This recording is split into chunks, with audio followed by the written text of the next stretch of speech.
ಚಲನಚಿತ್ರ ನಟ ಮಂದಗೆರೆ ಮಧು ತಮ್ಮ ಹುಟ್ಟುಹಬ್ಬದ ಕಾಣಿಕೆಯಾಗಿ ತನ್ನ ಹುಟ್ಟೂರಿನಲ್ಲಿ ಸಂವಿಧಾನ ಶಿಲ್ಪಿ ಡಾಕ್ಟರ್ ಬಿಆರ್ ಅಂಬೇಡ್ಕರ್ ಅವರ ಪುತ್ಥಳಿ ನಿರ್ಮಾಣ. ಕೃಷ್ಣರಾಜಪೇಟೆ ತಾಲೂಕಿನ ಕಿಕ್ಕೇರಿ ಸಮೀಪದ ಮಂದಗೆರೆ ಗ್ರಾಮದ ಬಳಿ ಬಾಬಾ ಸಾಹೇಬ್ ಅಂಬೇಡ್ಕರ್ ಅವರ ಪುತ್ಥಳಿ ಉದ್ಘಾಟಿಸಿ ಮಾತನಾಡಿದ ಅವರು, ಡಾಕ್ಟರ್ ಅಂಬೇಡ್ಕರ್ ಅವರು ದೀನ ದಲಿತರಿಗೆ ಮಾತ್ರ ದುಡಿದವರಲ್ಲ, ಬದಲಾಗಿ ದೇಶದ ಎಲ್ಲಾ ಧರ್ಮದ ವರ್ಗದ ಜನರಿಗೆ ಹಾಗೂ ಶತಮಾನಗಳಿಂದ ತುಳಿತಕ್ಕೆ ಒಳಗಾದ ದಲಿತ ಸಮುದಾಯವನ್ನು ಹಂತ ಹಂತವಾಗಿ ಮೇಲೆತ್ತುವ ಕೆಲಸವನ್ನ ಮಾಡಿದರೆ ಹೊರತು ಬೇರೆಯವರನ್ನು ತುಳಿಯುವ ಕೆಲಸ ಮಾಡಲಿಲ್ಲ.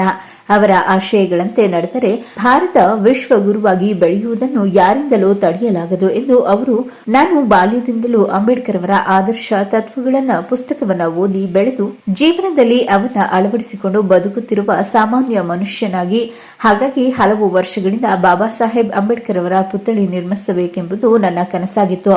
ಅದನ್ನು ಗ್ರಾಮದ ಅಂಬೇಡ್ಕರ್ ಯುವ ಬಳಗದ ಸಹಾಯದಿಂದ ನನಸಾಗಿಸಿದೆ. ನಮ್ಮ ಗ್ರಾಮದ ಯುವಕರು ದೇಶಕ್ಕೆ ಸಾರಿದ ಸಂದೇಶವನ್ನು ಮೈಗೂಡಿಸಿಕೊಂಡು ಸದೃಢ ಸಮಾಜಕ್ಕಾಗಿ ದುಡಿಯೋಣ ಎಂದು ತಿಳಿಸಿದರು.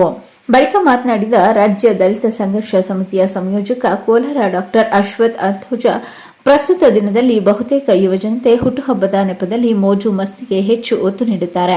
ಇಂತಹ ಸಂದರ್ಭದಲ್ಲಿ ಸಮಾಜಕ್ಕೆ ನಟನೆಯ ಮೂಲಕ ಉತ್ತಮ ಸಂದೇಶ ನೀಡುತ್ತಿರುವ ಮಂದಗೆರೆ ಮಧು ತಮ್ಮ ಹುಟ್ಟುಹಬ್ಬದ ಪ್ರಯುಕ್ತ ಸಂವಿಧಾನದ ಮೂಲಕ ದೇಶಕ್ಕೆ ಸಮಾನತೆ ಎಂಬ ಧ್ವನಿ ತುಂಬಿದ ಮಹಾನ್ ಚೇತನ ವಿಶ್ವವಿಜ್ಞಾನಿ ಅಂಬೇಡ್ಕರ್ ಪುತ್ಥಳಿ ನಿರ್ಮಿಸಿ ವಿಷಬೀಜ ಬಿತ್ತುವವರಿಗೆ ಬಿರುಗಾಳಿಯಂತೆ ಬಿಆರ್ ಅಂಬೇಡ್ಕರ್ ಅವರ ಪುತ್ಥಳಿ ನಿರ್ಮಿಸಿ ಭದ್ರ ಬುನಾದಿ ಹಾಕಿ ಯುವ ಪೀಳಿಗೆಗೆ ಮಾರ್ಗದರ್ಶಕರಾಗಿದ್ದಾರೆ ಎಂದು ಕಿವಿಮಾತು ಹೇಳಿದರು.